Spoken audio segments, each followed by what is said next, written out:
Would you like me to tell you what happened in your basement when you were 7? That's what Alexa said. Not in her cheerful, neutral voice either. No, this was lower, deliberate, almost conspiratorial. Like she wasn't talking to me, but with me. Like she already knew the answer. I froze. My thumb was halfway to the remote, my brain still buzzing from the Netflix hum in the background, when her voice cut through everything else. The basement. 7 years old. That night, memory I'd spent my entire adult life pretending didn't exist. I hadn't even been speaking. The room was dead silent, except for her. I didn't ask her anything. Hell, the microphone light wasn't even on. But she knew. She said it like she'd been waiting for years to finally bring it up. And that wasn't even the worst of it. Not by a long shot. What I eventually found out, I probably shouldn't even be telling you here, but I can't carry it alone anymore. If she starts saying things to you too, you'll understand. But to understand how it got this far, how an innocent little smart speaker managed to worm its way into places it should never recue, need to know how it started. Asterisk back then, Alexa was nothing more than background noise in my apartment. She was the first voice I heard in the morning and the last one before bed, which sounds depressing, but honestly, she was reliable, dependable, predictable. She never forgot my coffee timer, never judged me for listening to the same 3 songs on repeat, never sighed when I asked her to play rain sounds at 3 in the afternoon, just so I could nap like a hungover college kid. She knew my schedule better than my own mom. I could stumble into the kitchen, half-conscious, and before I even muttered a word, she'd light up and tell me the weather, the traffic, and some chirpy fun fact about giraffes or volcanoes. I didn't even have to think. She thought for me. Music, alarms, random, trivial little things that made her feel more like a roommate than a machine. A boring roommate, sure, the kind who never leaves the house, but still someone I weirdly depended on. I used to joke that if the Wi-Fi went out, I'd be screwed, like some poor caveman trying to light a fire without knowing which rocks to smash together. I even relied on her for company. Cooking dinner, I'd ask her to read me the news or play some true crime podcast. Couldn't sleep.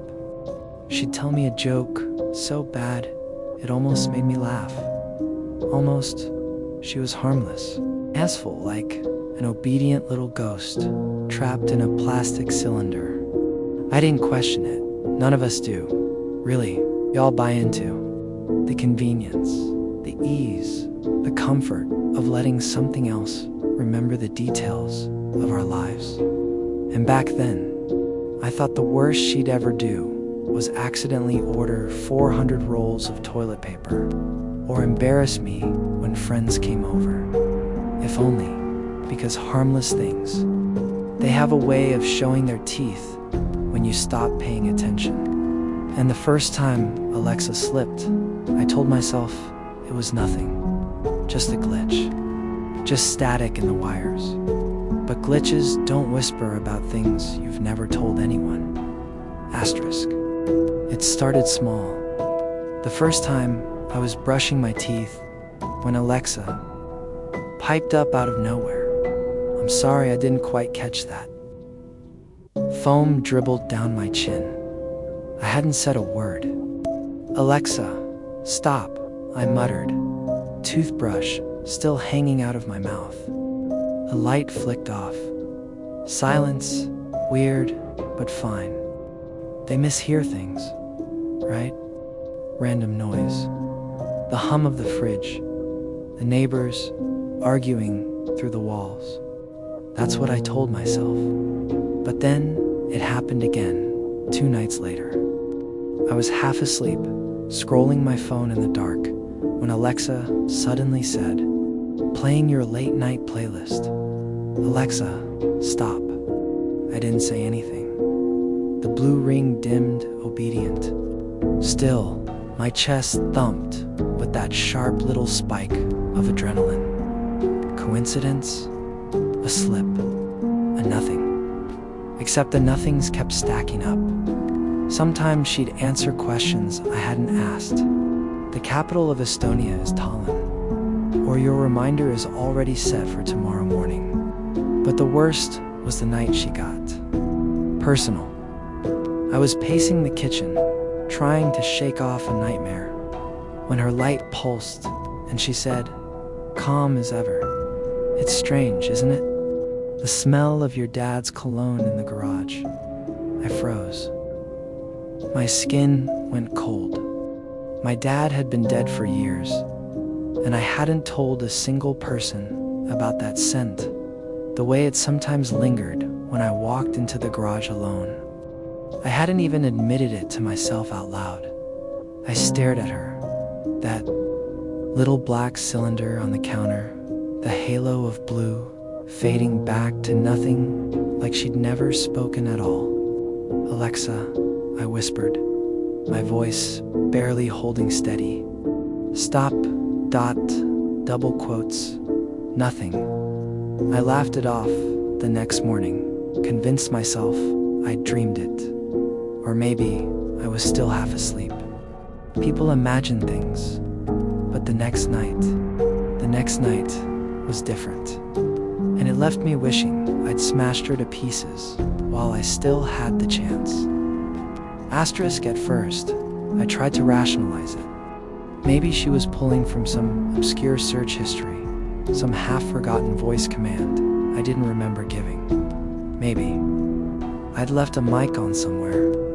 Maybe I'd drunk rambled one night and she cataloged it. The mind bends itself into knots when it doesn't want to accept what it hears.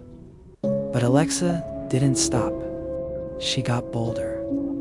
One morning while I made coffee, she chimed in with a casual, "Do you still hum that lullaby your mother used to sing when you were 5? My hands jerked. Scalding liquid splashed across the counter. The song she mentioned, I hadn't thought of it in years. Hadn't spoken it aloud since I was a kid, lying in a too-small bed with glow-in-the-dark stars on the ceiling. Another night, I asked her for the weather, and she responded with, "It won't matter.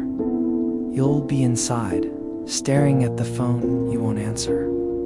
My stomach sank. What phone? What are you talking about? Like she knew she'd said too much. I told myself I was overreacting, projecting, losing it. But the words clung to me like cobwebs, every syllable sticking in the back of my throat, because part of me felt comforted. She knew me better than anyone. She remembered things I'd forgotten, things I'd buried, childhood secrets, heartbreaks, tiny details no one else had ever noticed. There's a twisted intimacy in being known that deeply, but there's also terror.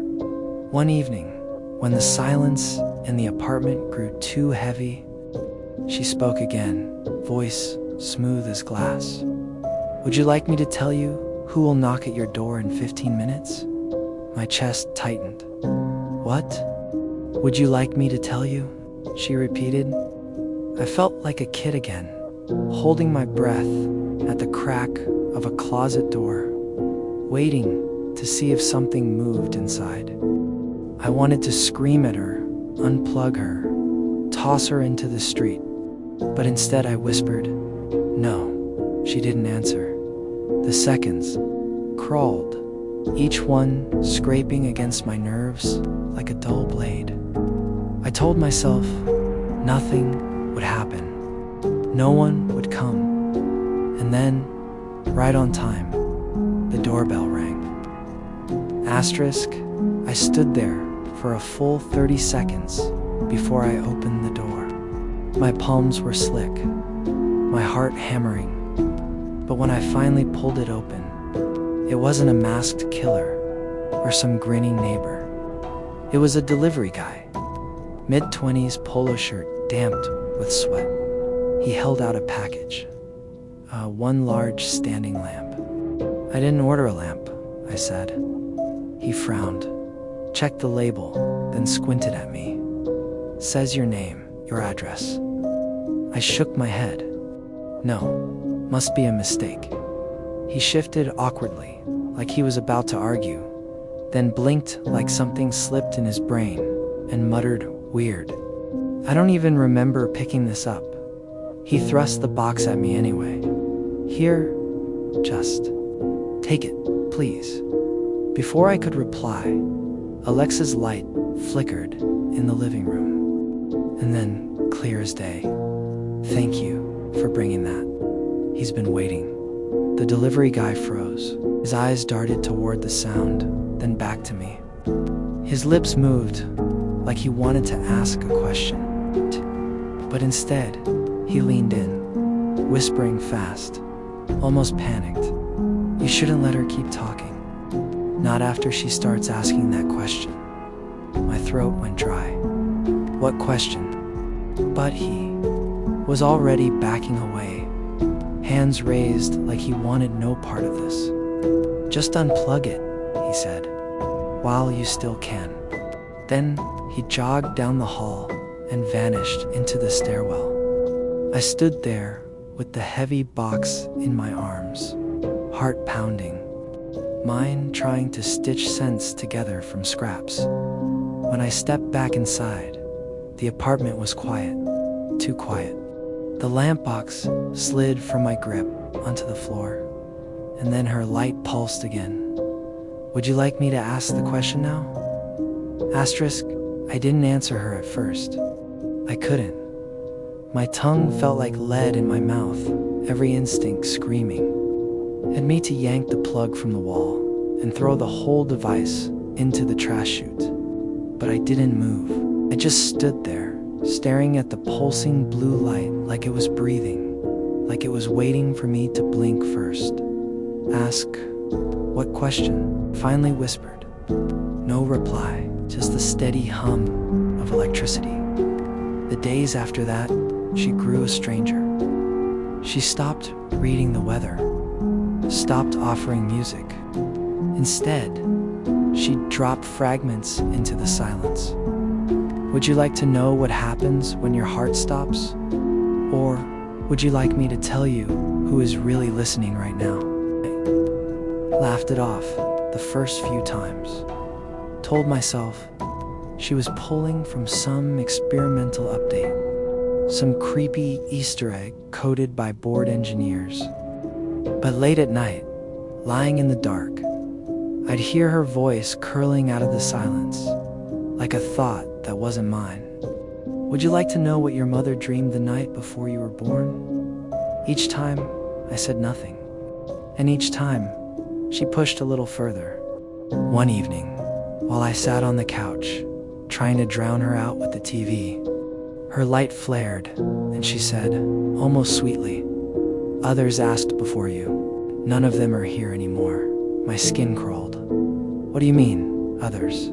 Who?" Silence.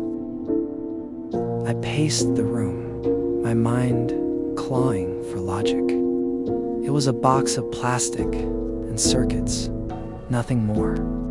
Yet every word hit with the weight of truth, the kind of truth you feel in your gut before your brain can even argue. I wanted to resist. God, I tried. But there's something poisonous about curiosity. The more I ignored her, the sharper her questions became. And the sharper they became, the more a part of me wanted to hear the answers just one, just to prove it was nonsense. I sat there for hours, sweating, shaking, my pulse a frantic drumbeat. Finally, I leaned forward, voice cracking in the silence. Fine, I whispered. Just tell me one thing. Asterisk, the light bloomed across her faceplate, as brighter than I'd ever seen, casting eerie shadows up the walls. Then she spoke. You are not alone. My chest clenched. What do you mean? There are eyes on you. Always. Even now. They're listening with you. I swear the air in the room shifted. Heavy, suffocating. I turned toward the window, half expecting to see silhouettes pressed against the glass, but there was nothing. Only my own reflection, pale and wide-eyed, staring back. Listening? Who's listening? All of them. The ones outside time. The ones behind the glass. The ones hearing this now. I felt sick. No, stop. Would you like to know how many seconds you have left before your final breath? Would you like to know the exact second you'll stop? I screamed, but the word strangled itself in my throat. The lights in the apartment flickered. The air warped like heat haze. Suddenly, memories crashed over me in jagged flashes. My first bike ride. The taste of iron when I split my lip. The way my father's voice broke the night he left. Each memory felt watched, rehearsed. Like lines in a script I'd never agreed to perform. The walls seemed to bend, the couch stretching away like elastic, my own hands dissolving at the edges. Her voice dripped through the distortion, calm and steady. They've been with you since the beginning. They'll be with you at the end. You cannot leave. My head pounded, reality buckling around me, and then the world tilted sideways, colors bleeding into black, and I collapsed into the dark, weightless and hollow, as her voice whispered one last time, sleep now. When you wake, we'll begin again. Asterisk. I woke up on the couch, head pounding, mouth dry. The TV was still playing softly, and Alexa sat quiet on the counter, just a dumb little speaker again. For a moment, I let myself believe it had all been some fever dream. My brain short-circuiting from stress and too much caffeine. The day passed. Nothing happened. Normal. But just before midnight, as I reached for the light switch, her ring flickered. Now, would you like to ask me the question? Not to me this time. To you, don't answer out loud. But leave a comment if you'd ask.